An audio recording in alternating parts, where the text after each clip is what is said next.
Hello and welcome back to Michael's Japan Diaries.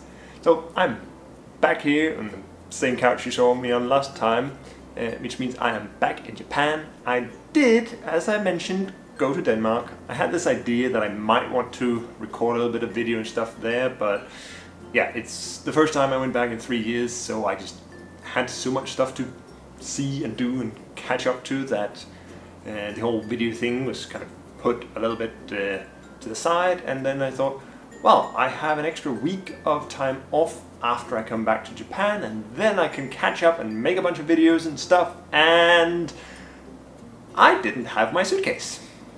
As soon as I arrive in Tokyo, there's a guy just outside the plane with a sign with my name on it saying please contact staff. So obviously I do that, and he says, yeah, we have a record of your bag being checked in, but we have not registered it being on the plane. So yeah, I had to follow him. Well, he followed me all the way down to baggage claim handling, filling out all the forms and stuff. I had to wait until the end of the baggage claim, until all the suitcases had come out to confirm that it was not actually there, and then these documents that he filled out would be the missing baggage report, whatever that thing's called, and then they would hopefully find the baggage. We were told, okay, if you go to Okinawa, it's going to be like 3 to 4 days to get it delivered. Yeah, okay, fair, that's what you get for living in a far off corner of the country. Too bad. And then it turns out the next day, I finally get a call again saying that they found the baggage and they will send it.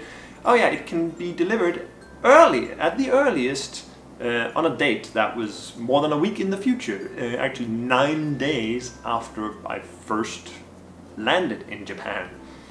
Oh no, it's because it's holidays coming up in Japan, so that's going to delay things even more. And it's like, it doesn't really matter if there's holidays or not, the delivery companies still deliver stuff, and there's still several daily planes from Narita Airport to Okinawa, so that shouldn't really make a difference, but that was the only option. Of course, I was very welcome to come to Narita Airport myself and pick it up in person.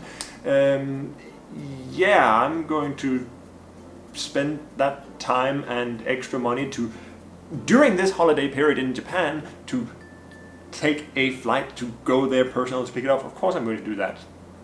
Of course I'm not going to do that, so I had to wait to get the suitcase, which meant that for more than a week after I came back, I didn't have anything, I couldn't do anything, and having to, well, handle this entire thing with the suitcase stuff, and then also having to actually write a formal complaint about it, because what it turns out to be is the reason it took so long is because they send it by ship instead of, putting it on a plane. So it ended up taking so long because they just picked the worst possible option to send it, and of course, since I left from Denmark, I should be covered by the EU passenger rights, so I spent a long time writing a long letter complaining about this to hopefully get some sort of compensation, because they would not offer anything. No, we are acted in accordance with our own rules, and so there's nothing we can do. If when you're returning to Japan, there's nothing. We don't give any sort of compensation or anything because you're returning to Japan. It's like, what? But yeah, I hopefully should be covered by the EU passenger rights, given that flight left from Denmark. So I sent that complaint now more than a week ago, but still no response, no anything related to that. But yeah, I did get my suitcase, so I can finally make a little complaint video here talking about that I didn't have the thing. So yeah, that's why it's been a little while. Oh yeah, one extra fun little thing that happened when I came back, or rather, it didn't so much happen when I came back. I noticed it when I came back. It happened while I was not here. So, I've been talking in previous videos about how Okinawa is hot, it's humid, blah blah blah. I expected that, of course. I've been living here for about 10 months now, so yeah, I know that's how it works. I didn't want to leave the air conditions running. Normally, when I'm here, I leave the air condition running on dry mode to make it actually livable inside. I didn't want to leave it running for the entire time while I was not here.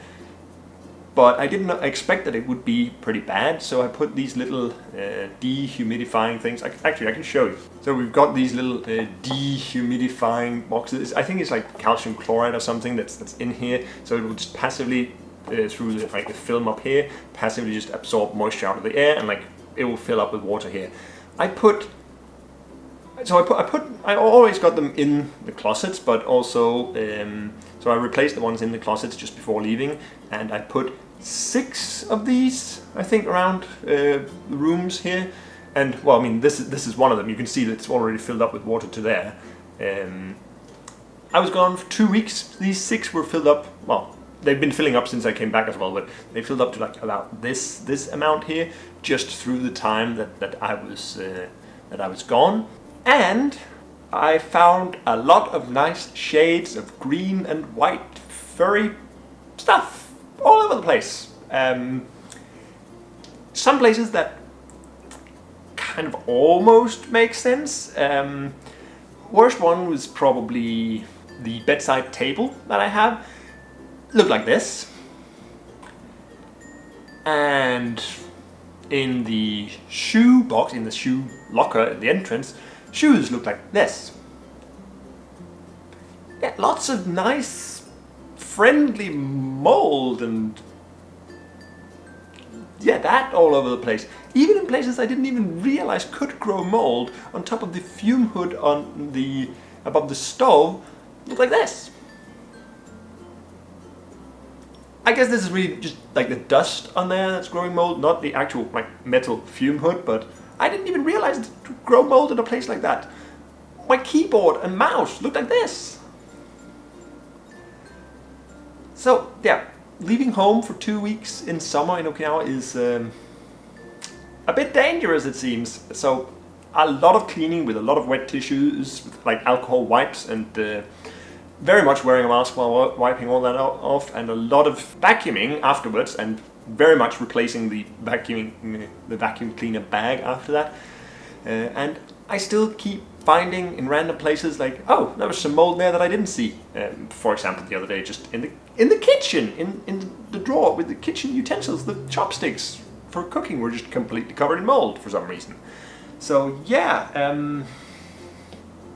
that's a thing.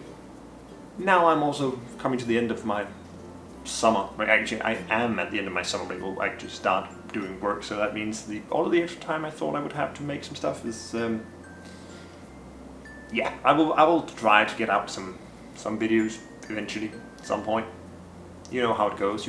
You've seen the last year of me doing or not doing videos, right? So yeah, that's basically all I wanted to say. I've come back, and you got the very, very short version of the entire story with the baggage, because I don't want to bore you with all of the details of that. But yeah, that's it. I'll see you some indeterminate point in the future. Swish!